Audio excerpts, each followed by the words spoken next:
Every Friday, we dive right into the weekend politics here on Morning Rush, and we're doing it with the host of the podcast, Grounded, Maritza Giorgio. She's our friend here from Scripps as well.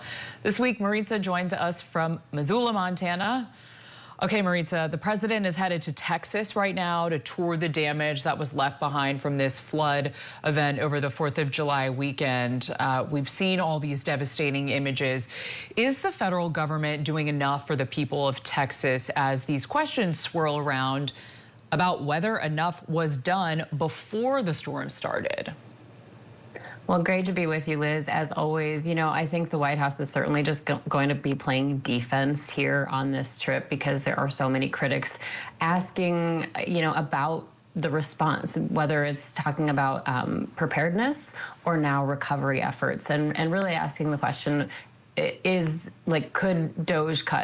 could those cuts have exacerbated the damage here? A lot of scrutiny on the warning systems and also this rescue and recovery. So I will be watching today for what the president says, if anything, about FEMA. We've heard his administration, including DHS Secretary Kristi Noem, basically call for a downsizing in the role of FEMA as far as disaster preparedness. Some even talk about getting rid of it altogether. The idea would be to, shift responsibility more to the states. But the problem with that is that disasters like this don't know state boundaries. They don't know state lines. They don't know county lines. They just hit where they hit. Also worth noting, FEMA is partly funding Alligator Alcatraz. There's a lot of scrutiny about that. That's the new migrant detention center in the Everglades.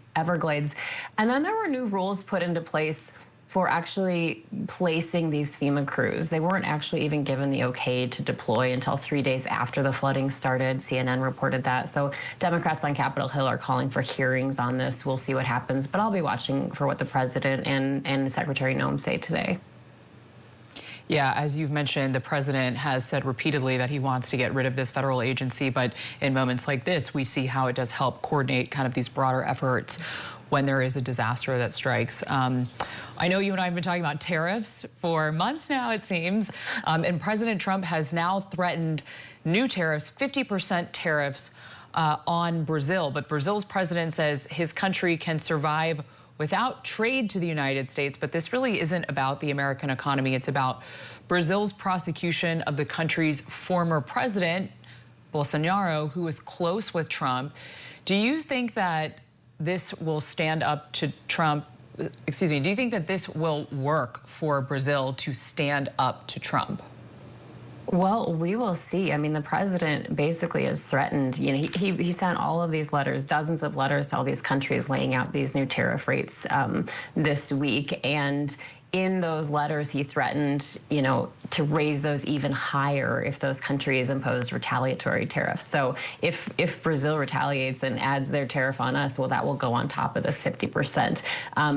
Like you said, Liz, this is more political than it is about the American economy. I mean, it's worth noting that we actually have a trade surplus with Brazil. I think it's to the tune of more than $7 billion, according to the U.S. Census Bureau data. So, I think we will see how this plays out. Again, I'll be watching for what Republicans on Capitol Hill might have to say about this because, they're very defensive of President Trump, but there have been some who have said they don't always or necessarily agree with the tariffs. But, for people here at home, this is going to hit us like, hey, if you like drinking coffee, this could hit you pretty hard. Or orange juice. Brazil is the largest exporter of coffee. And just last year, in the U.S., we imported enough coffee from Brazil to make up 33% of the amount of coffee we drank. So we will see how this plays out.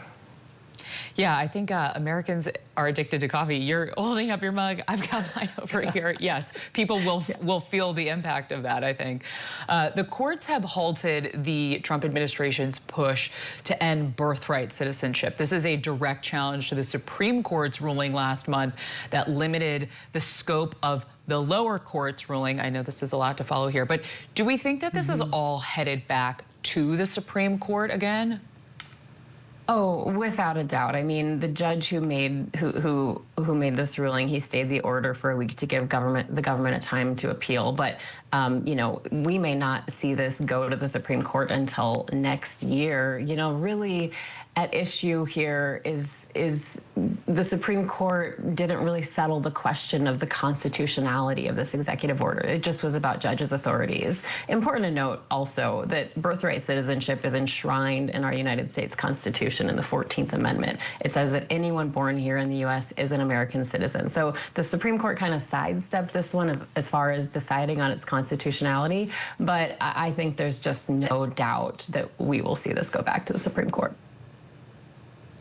Maritza, we were talking about your podcast earlier. You recently had Cory Booker on Grounded, and he talked a lot about activism and making the changes you want to see. Let's take a listen to something that he said to you real fast.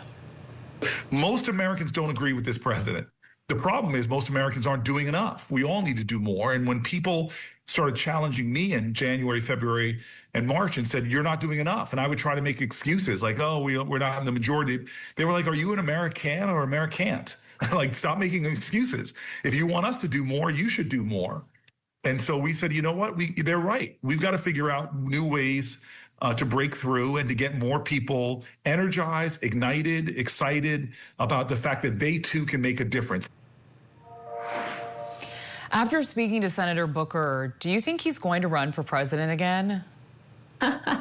You know, I get the feeling that he's certainly thinking about it. I tried to get creative, Liz, as I do, and I asked him what color is his dream house, and he kind of paused for a second and then caught on to me pretty fast. But he said he's focused on his 26th election, his reelection to the Senate, and you know, that clip he was really talking about what prompted him to go after that 25-hour, 5-minute speech he did on the Senate floor. And you know, we talk a lot about that speech and the challenges and the whole bathroom question. You should check out the whole video. It's on our Substack page. It's a really funny interview because Senator Booker and former Senator Tester, my co-host, they have this kind of, I don't know if it's a bromance or if they're frenemies, but man, they just go after each other, and it is hilarious. It's like kind of like watching a roast.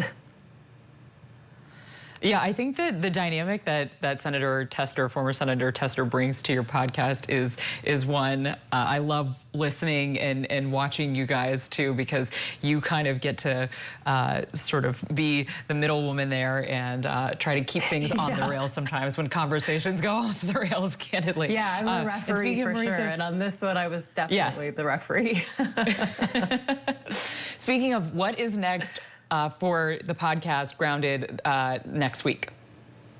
Oh, you know, we are actually still kind of finalizing our plan, so I can't tease anybody specific, but be sure to watch because there is a lot happening in the Senate, and when there's stuff happening in the Senate, boy, does my friend John Tester like to talk about it, and he gets pretty fired up. So we will be watching for that, and we will reveal our guests here probably over the weekend.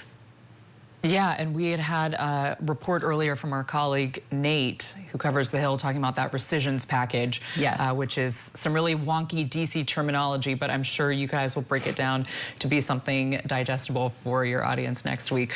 Maritza Giorgio, host of the podcast Grounded, thanks so much for joining us this morning.